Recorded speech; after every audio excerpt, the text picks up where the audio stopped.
Welcome back to Drive Your Thoughts podcast. I'm your host, Master Coach Carrie Marshall, and it's time to go after those goals. Yeah, whether ready or not, life's coming hard, no breaks, no stop. And if you put me on the spot, don't get it twisted, I never drop. If you feel a bit out of control and out the box, here's a way that you could drive your thoughts. Turn this podcast on, it's a lock. Carrie Marshall on the clock. Hey, what's up, everybody? Okay, I have to tell you this really funny story about Instagram. So for any of you that don't know, I'm Carrie Marshall, of course, and I really love interacting with you all on Instagram. It's been one of the pleasures of my life to be able to build up a really, really fun following on Instagram, create authentic connections. I have some really awesome people that I have never met in person, but we're friends on Instagram. And so let me kind of back up and talk about this post that I did. So I'm a goal coach, as you all know. I'm a master goal coach. So I help people with these really big goals. And the other day, I kind of had to let the cat out of the bag about how I actually feel about coaching. So I have a year package. And so people come and coach with me for an entire year. But here's what I want to kind of offer. And this is what the post was about. I kind of put this post out there and I said, listen, I don't actually believe that year goals are where it's at. I was like, how do you guys feel about that? I'm like, truth bomb here. Like, your goals are not where it's at. And I was having this conversation with my husband before I posted, and I'm like, does this sound too harsh? And he's like, it's just different. He's like, I don't think I've ever heard you say this. And I said, well, here's what I want everybody to know is that I do believe in year goals, and here's what I want to talk to you all about today. I think year goals are pretty beginner. So what do I mean by that? Most of the time when we're setting goals and we're learning how to set a goal, maybe when we're a teenager or in college, we're setting goals for ourselves that actually matter to us. Before then, we have a lot of goals that our parents set for us or our teachers or people like that. And so when we start to make our own goals, oftentimes we go back to setting a goal that's maybe a little bit big, but what we're doing is we're setting a really, really long timeline so that we can like play around and come into it and come out of it. So when I'm sitting with my clients, we talk about the year goal.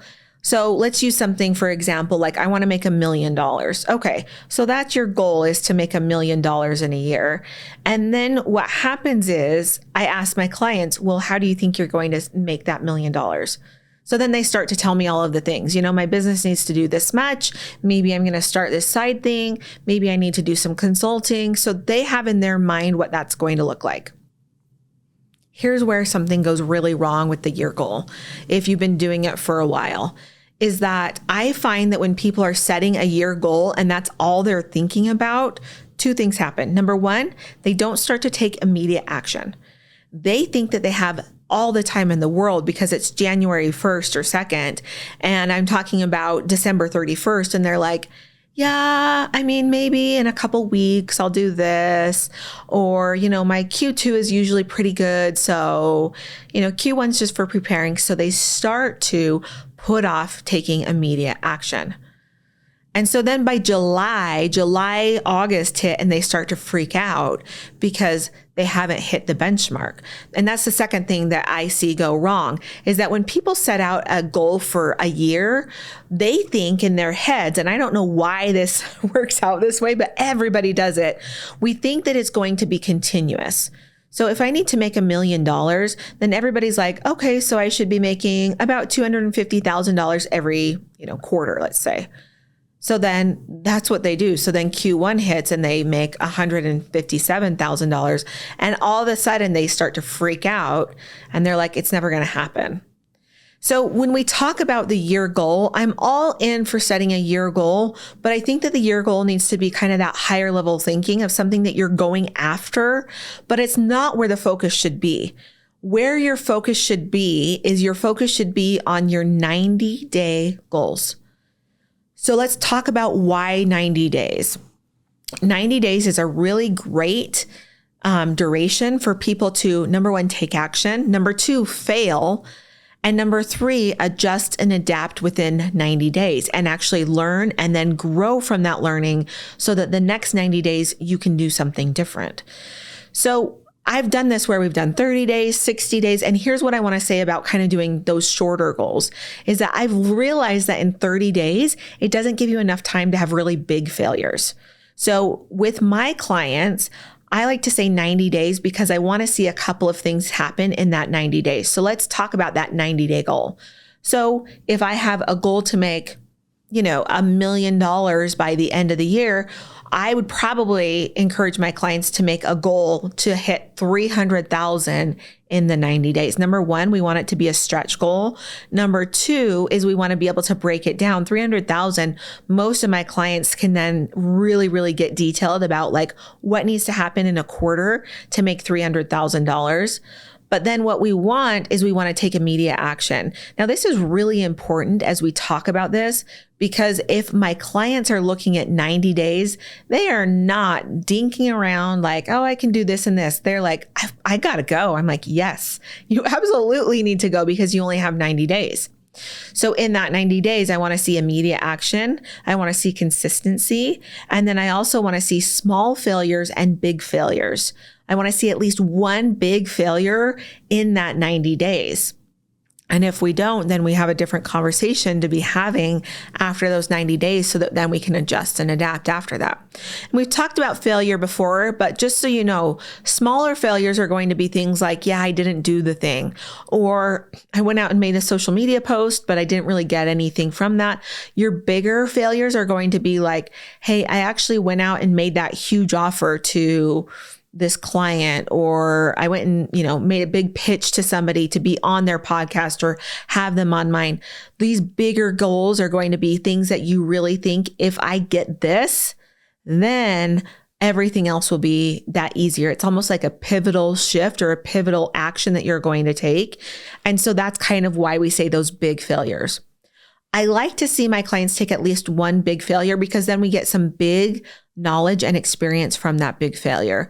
It's not just like, oh, they didn't say yes or something. Usually there's a pivotal moment or pivotal learning experience from that. Every single quarter, you should be having pivotal learning experiences, which is once again why I love the 90-day goal versus just thinking about the year goal, because the year goal is going to kind of keep you like in that place of like, yeah, I'll get to it. So really focus on your 90-day goal. Have a big goal. Have a goal that you're like really searching and going after that's going to be in a year, 5 years from now. Let's say that you want that amazing car that you've always thought of, but maybe it's not in the cards for this year. That's okay. How are you going to then break it down to your year goal? And then from there, your 90-day goal. The 90-day goal is also going to help us to get really detailed about consistency. The main thing about being consistent is that if you can consistently take action and then adjust and adapt that action, you're going to find success faster and faster the more consistent you are. The most successful clients that I have are the ones that are consistent. They set aside time to take the actions even when they don't feel like it. And that's going to be so important as we go after these 90-day goals. So I want you to now think about, of course, your year goal, but I want you to then go to like details. So here's kind of how I like to think about it. Your year goal is like your vision board. Most of the time, people, when they make a vision board, don't have details on the vision board. So for instance, I always work with a vision board, and I have two different types of vision boards. I'll talk about those later on the podcast, but the vision board is always visual for me. Maybe I've cut out a couple of tag words or things like that, but there's no actionable items on that. So that would be the year goal. The year goal is the vision board. It's the thing that I always want you to be looking at. But then from there, I want you to come back and do your 90-day goal. And that is where we get detailed. That is the thing that is like on your to-do list. It's on your calendar. You're staying accountable to it. You're checking in with it. That's what your year goal is, your 90-day goal. All right. So let's always break down our year goal to 90 days. And then from there, let's get really passionate about looking at the actions and then adjusting and adapting from that 90-day place. I hope this has been helpful. Come over and tell me your 90-day goal on Instagram. Tell me what it is and then how it's going for you. I would love to be able to get more people involved with their 90-day goal than with their year goal this year so that we can really start to take actionable items towards success. I'll see you next time on Drive Your Thoughts podcast. Thanks for listening to this podcast episode. If you're ready to get in the driver's seat of your own life, you can come and follow me at Drive Your Thoughts Coaching on Instagram, or come and see more ways to work with me at driveyourthoughts.com. Yeah, whether ready or not, life's coming hard, no breaks, no stop. And if you put me on the spot, don't get it twisted, I never drop. If you feel a bit out of control and out the box, here's a way that you could drive your thoughts. Turn this podcast on, it's a lock. Carrie Marshall on the clock.